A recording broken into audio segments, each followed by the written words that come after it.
आज आत्मदेव जी, श्री आत्मदेव जी महाराज घर परिवार छोड़कर जंगल में चले गए।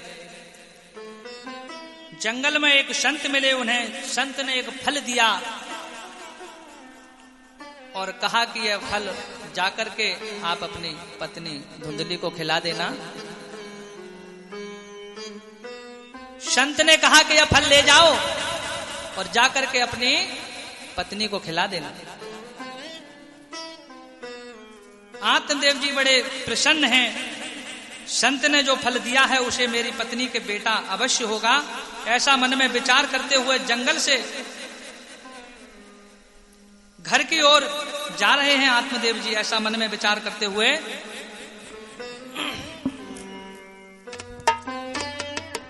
ऐसा मन में विचार करते हुए आत्मदेव जी चल दिए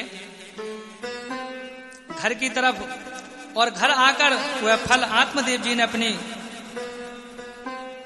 पत्नी को दिया, लेकिन उनकी पत्नी धुंधली ने यह फल खाया नहीं। उसने वो फल गाय को खिला दिया। धुंधली ने वो फल गाय को खिला दिया तो गाय को एक सुंदर सा बच्चा हुआ और उस बच्चे का नाम गौकर्ण रखा गया। उधर धुंधली की बहन भी गर्भवती थी, उसके भी एक सुंदर पुत्र पैदा हुआ। धुंधली ने वो बहन से बेटा गोद ले लिया, पैसे देकर के खरीद लिया। आत्मदेव जी ने आत्मदेव जी के यहाँ धन की कोई कमी नहीं थी। आत्मदेव जी पहले से ही धन उनके यहाँ कोई कमी नहीं थी, धन की धन संपदा से युक्त थे। उस बेटे का नाम धुंधकारी रखा गया। दोनों बड़े हुए धीरे धीरे। इधर धुंधकारी जब बड़ा हुआ गलत संगत में पड़ गया, जुआ खेलने लगा, शराब पीने लगा, मांस खाने लगा, वैश्याओं के चक्कर में फंस गया, सारा धन बर्बाद कर दिया। जैसे जैसे धुंधकारी बड़ा हुआ वैसे वैसे गलत आदतों का शिकार हो गया वो और इधर उधर भटकने लगा। जुआ, मांस, शराब, सारे जितने भी गंदे कर्म होते हैं सारे कर्म करने लगा, सारा धन बर्बाद करने लगा। एक दिन धन नहीं मिला तो धुंधकारी ने अपने पिता की पीठ पर 2 लाठियां मारी और कहा, पिताजी पैसे तो देते नहीं हो, सारा पैसा कहां छुपा रखा है? सारा पैसा जमीन में गाड़ रखा है। जब पिता ने कहा, बेटा तूने सारा पैसा जुआ शराब बुरे कर्मों में उड़ा दिया, तूने कंगाल बना दिया हमें। जैसे ही इतनी बात धुंधकारी ने सुनी, डंडा उठाया और आत्मदेव जी की पीठ पर 5 डंडे लगाए। पिता की कमर पे और बाल पकड़कर घसीटने लगा जमीन पर और पटक दिया। आज आत्मदेव जी रोने लगे। आज आत्मदेव जी रोने लगे, हाय मेरे बेटे ने मुझे मारा। तब गौकर्ण जी आ गए, पिताजी आप क्यों रो रहे हैं?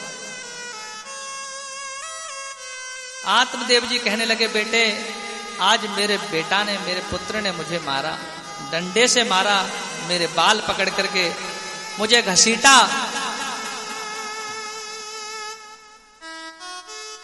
तब गौकर्ण जी समझाते हैं, पिताजी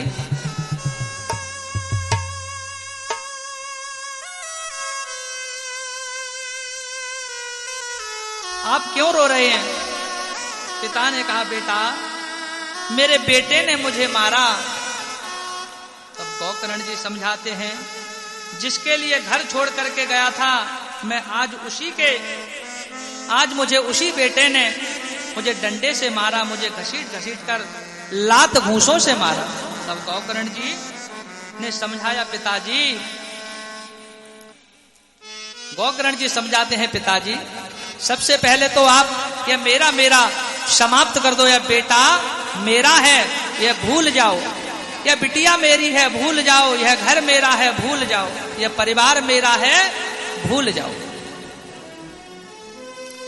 आप लोगों से बोल रहा हूं मेरी मां, भूल जाना कि आपका कुछ है, और याद रखोगी तो बड़ा कष्ट होगा। अगर याद रखोगी कि यह मेरा है, यह बेटा मेरा है, यह बेटी मेरी है, तो कष्ट बहुत होगा। यह बेटा मेरा है, यह बेटा, यह बेटी, यदि हमने इस बेटे को अपना माना तो बुढ़ापे में ये यानी पानी नहीं देगा, हमें तो बड़ा दुख होगा। और अपना मानो ही मत, अपना तो मानो ही मत, ये समझोगी कि यह भगवान की अमानत है। ये कौन है? भगवान की। कौन है ये? भगवान की अमानत है। बोलो, ईश्वर की अमानत है। ये सब ईश्वर ने दिया है। किसने दिया है? जो भी हमारे पास है ये सब ईश्वर ने दिया है। वो जो कराए अपने बच्चों से, सो वो कराए। ये बच्चा मेरा नहीं है, भगवान का है। तो मेरा पन जो था वो समाप्त हो जाएगा। और ये मानो कि जिस परमात्मा ने तुम्हें ये बच्चा दिया है, वही परमात्मा आपका असली माता पिता है। वो हम सबका असली माता पिता है। कौन है असली माता पिता? जिस परम पिता ने हम सबको बनाया। तुमेव माता च पिता तुमेव बंधु च सखा। तो अधिक संबंध यहां रखो ईश्वर से, यहां नहीं, इनडायरेक्ट नहीं, डायरेक्ट। कैसे रखना है संबंध? इनडायरेक्ट नहीं, डायरेक्ट।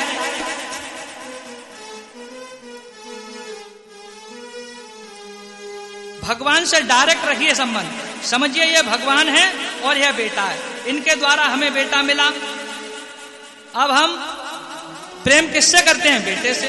बेटे से क्यों? प्रेम उससे करो ना जिसने तुम्हें यह सब कुछ दिया है। और दिया किसने है? परमात्मा ने। और हम उस परमात्मा से प्रेम नहीं करते, और हम प्रेम कर बैठते हैं जो परमात्मा ने हमें जो वस्तु दी है, उस वस्तु से प्रेम करते हैं। आप उनसे प्रेम ही नहीं करते जिन्होंने आपको कितना कुछ दिया है। जो मिला उस वस्तु से प्रेम करने लगे। यही आपके दुख का मूल कारण है। भगवान को भूल जाते हैं, उसके एहसान को भूल जाते हैं। आप बाद में रोते नजर आते हैं। क्या करते हैं? जब हम उसके एहसानों को भूल जाते हैं तो बाद में रोते नजर आते हैं। आज गौकर्ण जी ज्ञान दे रहे हैं, पिताजी आप यह ना कहिए कि यह बेटा मेरा है। पिताजी, इस दुनिया में कोई किसी का नहीं है, मेरा कोई नहीं है, कोई किसी का नहीं है। कौन है मेरा? अच्छा चलो ये बताओ, ये बेटा आपका है। छोड़ो, 2 मिनट के लिए समझो, 2 मिनट के लिए समझिए।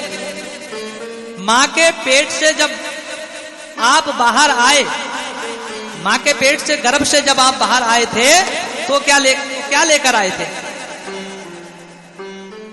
मैया, ओ मैया जी, जब आप मां के गर्भ से बाहर आए थे तब आप क्या लेकर आए थे? जवाब दो, बोलो कुछ नहीं। तो फिर आपने आंख कहां, ये आंखें जो भगवान ने दिए, आंख कहां फिट कराई? बोलो, जो ये आपकी आंखें हैं, ये आंखें कहां फिट कराई? कान कहां लगवाए? नाक कहां लगवाई? और ये हाथ पांव कहां जुड़वाए? यहीं अबागढ़ में, कहीं बाहर? सब फिट करवाए। कहां फिट करवाए? कितनी आसानी से भगवान के एहसानों को भूल जाते हो।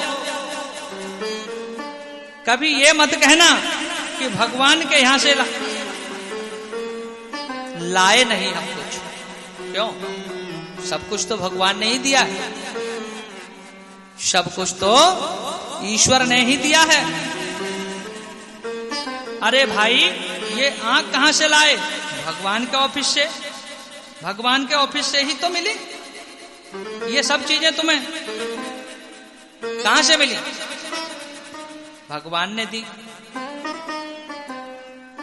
मां का पेट क्या है, इस विषय पर हम पहले भी चर्चा कर चुके हैं।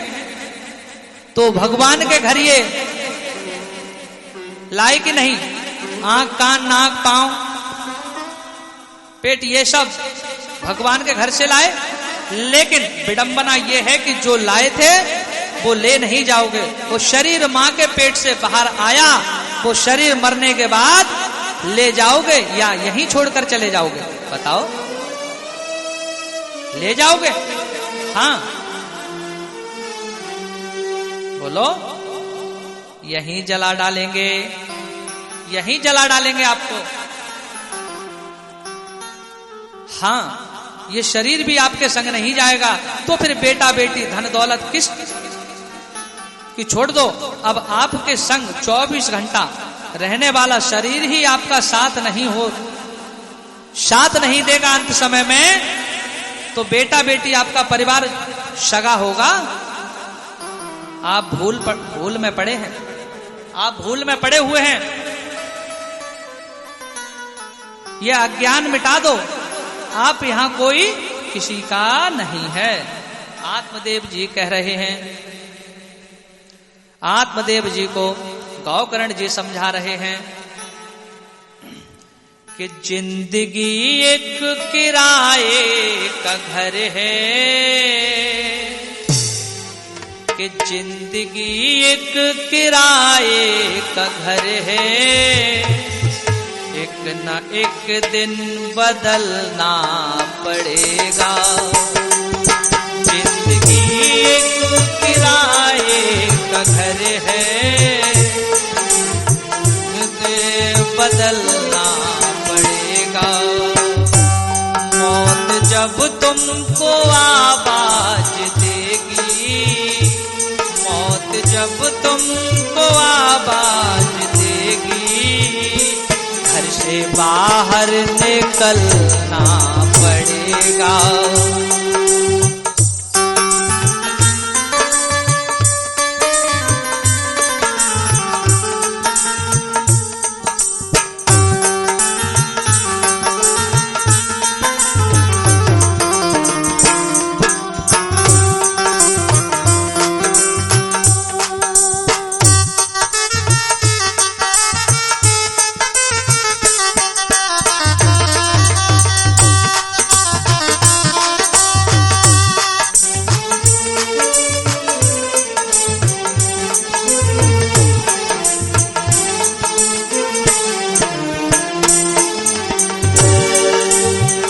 जब तेरी डोली निकाली जाएगी, जब तेरी डोली निकाली जाएगी, बिन मुहूर्त के उठा ली जाएगी, बिन मुहूर्त के उठा ली जाएगी।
सी घड़ी? ये घड़ी हरगिज न खाली जाएगी, बिन मुहूर्त के खाली जाएगी, बिन मुहूर्त के खाली जाएगी।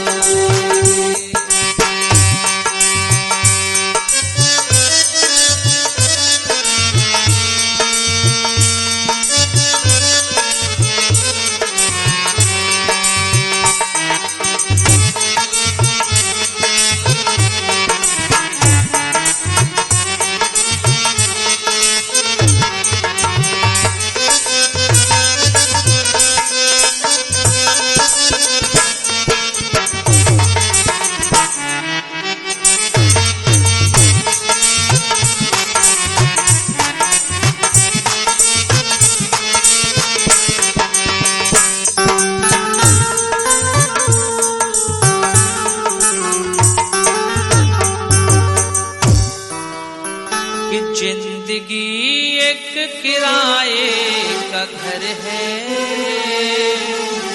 एक न एक दिन बदलना पड़ेगा।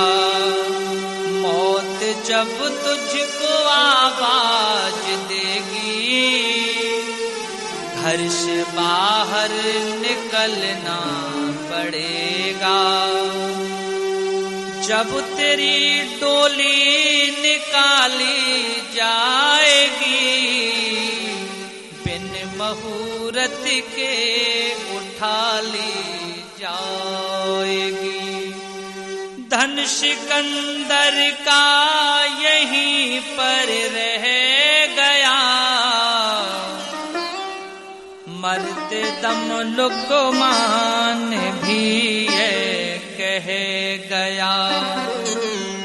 यह घड़ी हरगिज न खाली जाएगी,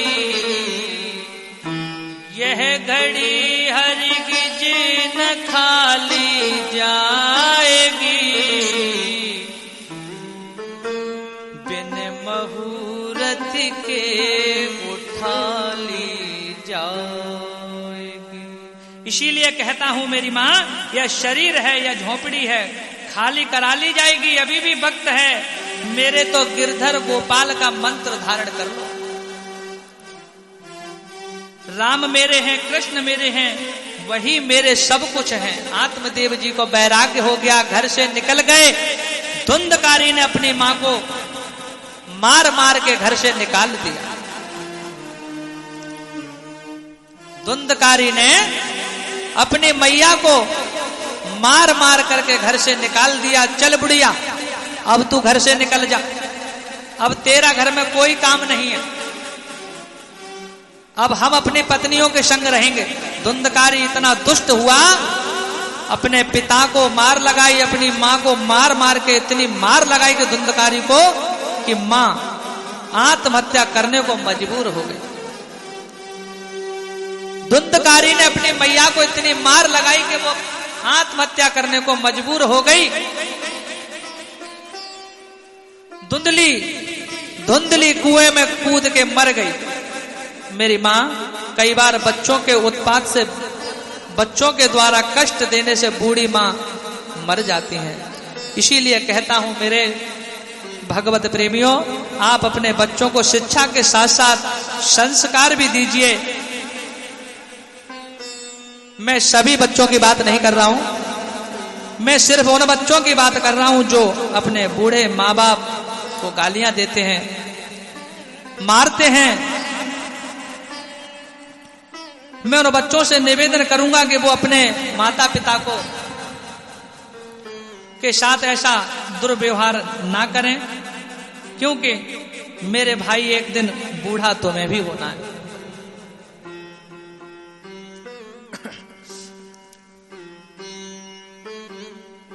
एक दिन बूढ़ा हम और आपको सभी को होना है।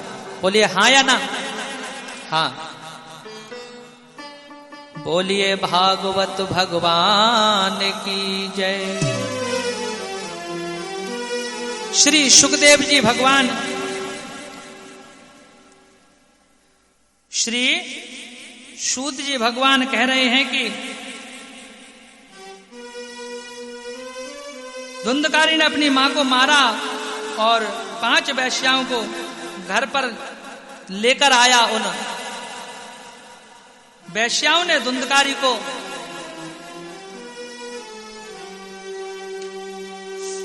गला दबाकर मार डाला। धुंधकारी निपट गया। धुंधकारी ने उन वेश्याओं के कष्ट को सहा। मरने के बाद प्रेत बनकर भटकने लगा, भूत बन गया, जो अपनी मां को, अपने पिता को सताता है ना मेरे प्रिय भक्तों, जो अपने माता पिता को कष्ट देते हैं उनका उद्धार नहीं होता। वो भटकते हैं, भूत योनि में चले जाते हैं, भूत बनकर प्रेत बनते हैं, इधर उधर भटकते रहते हैं, मोक्ष प्राप्त नहीं होता। धुंधकारी भी भटकने लगा इधर उधर अपने मोक्ष का उपाय ढूंढने को। जो गलत कर्म करते हैं ना वो ऐसे ही भटकते हैं, भूत प्रेत बन के। इधर गोकर्ण जी तीर्थ यात्रा के लिए चले गए और कुछ समय बाद गोकर्ण जी को लोगों के द्वारा धुंधकारी की मौत का पता चला। तो गोकर्ण जी ने गया जी में श्राद्ध किया। धुंधकारी एक दिन घूमते घूमते गोकर्ण जी, धुंधकारी का एक दिन गोकर्ण जी घूमते घूमते अपने नगर में पहुंचे और रात्रि में लोगों से छिपकर अपने घर में सोने चले गए। तब प्रेत बने धुंधकारी ने अपने भाई गोकर्ण जी को वहां सोता हुआ देख अपना भयंकर रूप धारण कर लिया। कभी कभी हाथी, कभी भैंसा, कभी मेढ़ा, अंत में मनुष्य के रूप में प्रकट हो गया। तब गोकर्ण जी ने कहा, अरे भाई तुम कौन हो जो रात्रि के समय ऐसे भयंकर रूप दिखा रहा है? तब वह प्रेत जोर जोर से रोने लगा और बोला, मैं तुम्हारा भाई हूं, नाम धुंधकारी है मेरा भैया। तब गोकर्ण जी ने कहा, भाई मैंने तुम्हारे लिए विधि पूर्वक गया जी में श्राद्ध पिंड दान किया, फिर भी तुम प्रेत योनि में मुक्त नहीं हुए, तो फिर तुम्हारी मुक्ति असंभव है, तब इसका फिर कोई उपाय नहीं है। तब उस प्रेत बने धुंधकारी ने कहा गोकर्ण जी से, भैया मेरी मुक्ति का कोई उपाय ढूंढिए। तब गोकर्ण जी ने धुंधकारी को भागवत कथा श्रवण करवाई। तब धुंधकारी 7 गांठ के बांस में जाकर के बैठ गया। धुंधकारी 7 गांठ की बांस में जाकर के बैठ गया। पहले दिन की कथा श्रवण करने पर बांस की पहली ग्रंथि खुल गई। दूसरे दिन की कथा श्रवण करने पर ऐसे तीसरी, चौथी, ये ग्रंथियां क्या हैं? भक्ति। हमारे भीतर भी काम, क्रोध, मोह, अहंकार की ग्रंथियां हैं। आपसे निवेदन है कि 7 दिन की कथा में 7 ग्रंथियां खुल जाएं, कम से कम 2-4 तो खोल ही लेना, तब तो मोक्ष होगा। काम ग्रंथि है, क्रोध ग्रंथि है, लोभ ग्रंथि है, मोह ग्रंथि है, अहंकार ग्रंथि है, मत्सरता ग्रंथि है, छल ग्रंथि है। यही तो 7 ग्रंथियां हैं। ये 7 गांठ क्या है? तो बांस की जो 7 गांठ का धुंधकारी बैठा जाकर के, ये क्या है? ये 7 यही ग्रंथियां हैं। यही वो 7 ग्रंथियां हैं। धुंधकारी विमान पर बैठा 7 दिन की कथा सुनकर मुक्त हो गया प्रेत योनि से। विमान पर बैठकर चलने लगा। तब गोकर्ण जी ने पूछा, भाई तुम कौन हो? धुंधकारी कहने लगा, भाई मैं आपका भाई धुंधकारी हूं। धुंधकारी, अच्छा मुक्त हो गए? हाँ। बोले 7 दिन की कथा भैया आपने श्रवण कराई और मेरी मुक्ति हो गई। इस कथा ने मुझे मुक्त कर दिया। ये कथा धुंधकारी जैसों को मुक्त कर देती है। प्रहलाद जी नाचने लगे, नारद जी महाराज कीर्तन करने लगे और उसी सत्र में बिहारी जी प्रकट हो गए। बोलिए बांके बिहारी लाल की जय। ठाकुर जी प्रकट भये, प्रहलाद जी कीर्तन करने लगे। अच्छा, उस जमाने की कथा में भी संगीत था। नारद जी क्या बजाते थे? बीड़ा बजाते थे ना नारद जी। प्रहलाद जी खड़ताल बजाने लगे, प्रहलाद प्रकट हो गए, बड़े बड़े भक्तों वहां जमा बाड़ा लग गया भक्तों का, और सारे लोग कीर्तन कर रहे हैं, झूम झूम के नाचने लगे। तभी सनकादियों ने नारद जी को कहा, ये भागवत जी की महिमा है, जो धुंधकारी जैसा पतित भी तर गया, अब श्रोता कैसे हो और वक्ता कैसे हो, ये वर्णन है। श्रोता बड़े उत्तम होते हैं वो जो कथा सुनते हैं, और वक्ता उत्तम होते हैं जो केवल कथा सुनाते हैं। वक्ता कैसा हो मेरे प्रिय भक्तों और श्रोता कैसा हो, सुनिए। विरक्तौ वैष्णव्य विप्रो वेद शास्त्र विशोधिकृत दृष्टांत कुशलो धीरो वक्तां कार्यो दिनस्त्रः। ऐसे वक्ता श्रोताओं को प्रणाम किया जाता है। जनमाधस्य यतो न भयादि तरतस्य चार्थे सुरभेज्ञः स्वराट तेन ब्रह्मा हृदयाय आदि कवये मुहंत यत सूर्या। कुंती बुआ ने भगवान से दुख मांगा। राजा परीक्षित को 7 दिनों में मरने का श्राप मिला।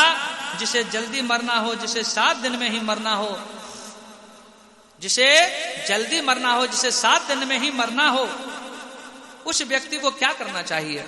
यह कथा का प्रथम प्रश्न है। राजा परीक्षित जी ने पूछा श्री सुखदेव भगवान से। श्री सुखदेव भगवान ने कहा, भगवान श्री सुखदेव भगवान ने कहा भगवत चिंतन करना चाहिए। सुखदेव भगवान का पूजन श्री परीक्षित जी ने किया। आगे की कथा ये आप कल सुनेंगे। आइए प्रेम भरी आरती करते हैं श्री भगवान की। आप और हम सब मिलकर आगे की चर्चा कल करेंगे। श्रीमन नारायण चरणौ शरणौ प्रपद्ये श्रीमते नारायणाय नमः। हरि ओम प्राण प्रसोत्तमाय नमः। श्री गुरु चरण कमलेभ्यो नमः। ओम चंद्रमा मनसो जातः चक्षो सूर्यो अजायतः श्रोता द्वादश प्राणक्ष मुखादर्गनः जायता। कृष्णाय वासुदेवाय हरये हरये परमात्मने प्रणतक्लेशनाशाय गोविन्दाय नमो नमः। बंद कर, बोला उनसे बंद करें।